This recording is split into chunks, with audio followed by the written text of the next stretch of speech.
Okay, so hey y'all, you're gonna hear my kids in the background, but it's been a while since I recorded a tea with Krystal. So hey y'all, I'm back. I don't know if y'all seen this new hair yet, but anyway, um, yeah. Um,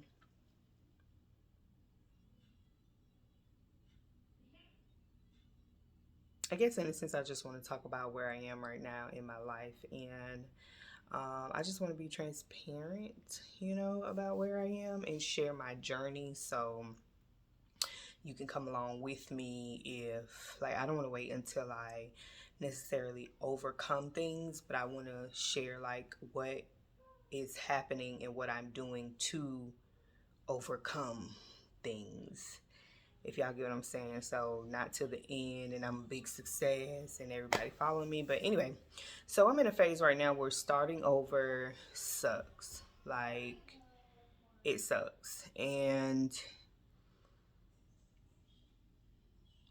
it's uncomfortable. Why? Because I'm really in this phase where I've come to the awareness of the fact that, like, Krystal, you cannot do things the same way. Like, that's insanity.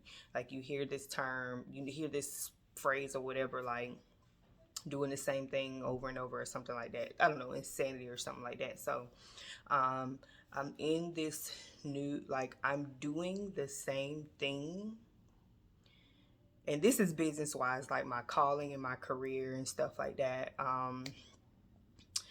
I'm doing the same thing in the same industry, which is the financial industry for me, which honestly, y'all, I haven't fully accepted the call from God to really walk into this finance thing because of my own mindset, my own limitations, my unbelief, like my lack of faith, and just really focusing on my own finances. And I'm just like, Lord, how you gonna call me to this and my finances trash? But what I'm learning is that my mindset has to change and I have to see it in the way that God sees it. So obviously, if he's calling me to finances, he's going to lead me in the way that I need to go in it.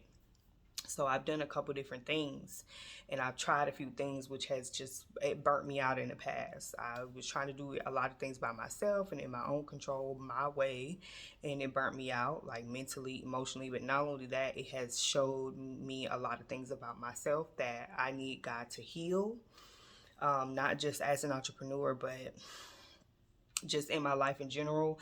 But being an entrepreneur in these streets, it's not easy. So there's a lot of things that you have to face and you have to deal with, you have to overcome, you have to push through to be an entrepreneur. So I didn't want to accept the call, but now that I'm slowly but surely, because I'm like, obviously God is not going to allow me to leave this alone no matter how much I try.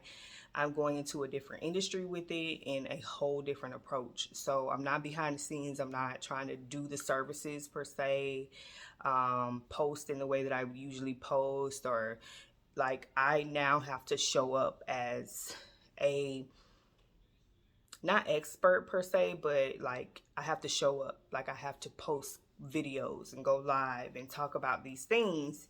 And I'm just like, ugh, what are other people gonna say about me? What am I? So imposter syndrome is coming up. I also had an awareness of, like, codependency is something that I need to continue to heal from, which I'm learning more about and reading about. I actually have a book called Codependency No More. And it's crazy, y'all, because I've had this book on my mind and pretty much in my Amazon cart for probably the last year and a half, and I never bought it. So because I know that's exactly where I am right now, where I need to, like, face this imposter syndrome, which is a lie from the devil, face this codependency situation, which is also a lie from the devil, um, that causes me to rebel from and turn away from God's way.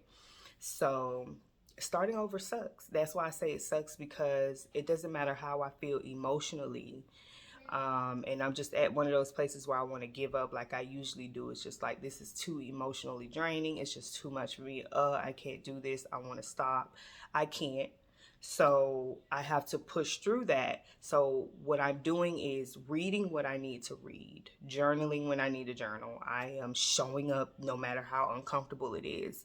And another thing I wanted to share is like I launched a room on Clubhouse in a Christian business network on Clubhouse that I've been on for the past 2 years, Kingdom Business Network, that has helped me get through my transition to like moving to Georgia, helped me tremendously. And I didn't even know that there was such a thing as going to God about my business and me being an entrepreneur and just talking to God like he is my homie. Like I don't want to get too comfortable with God, but at the same time, that's a relationship with him. And it has helped me cultivate that. And so I launched a room out of obedience. Um, and y'all, the most nerve wracking thing, like the most nerve wracking thing, which I'll share more about that, but all of these internal things have rose up and presented itself and said, okay, you got to deal with this and you have to deal with that and you have to deal with that right now. But you're going to deal with it as you push forward into the call. So starting over sucks. It's very uncomfortable. It's emotionally draining, but it's also a renewing and a transforming of my mind. It's also made me aware of the fact that I cannot continue to go through the cycles, which is stopping and having to start over. I don't want to go through this no more. My next start over phase, I don't want it to be from a place of like, I got to start over again. I'm doing the same thing again. Like my mindset and my perspective is changing towards the start over. And I have to see it as a crossover. And the fact that I'm crossing over from being codependent, I'm crossing over from imposter syndrome. My trust and my faith is in God. I don't need to be validated by man because I am already validated and approved by God. I don't have to worry about rejection because God will lead me to the people that he has called me to as long as I'm obedient. But the start over sucks. And only because of the things that I have to deal with mentally and emotionally. So that is part one of this. And I just wanted to share like really quickly where I am. This is my tea, y'all. So let me give y'all the tea of where I'm at as a wife, a mom, an entrepreneur, a daughter of God, doing new things and allowing God to just really fill my life up. Just allowing him to really fill my life up, but I want to be transparent in it all. So I'll be back with part two. Follow me on TikTok, y'all. Krystal_Clayton, and more to come.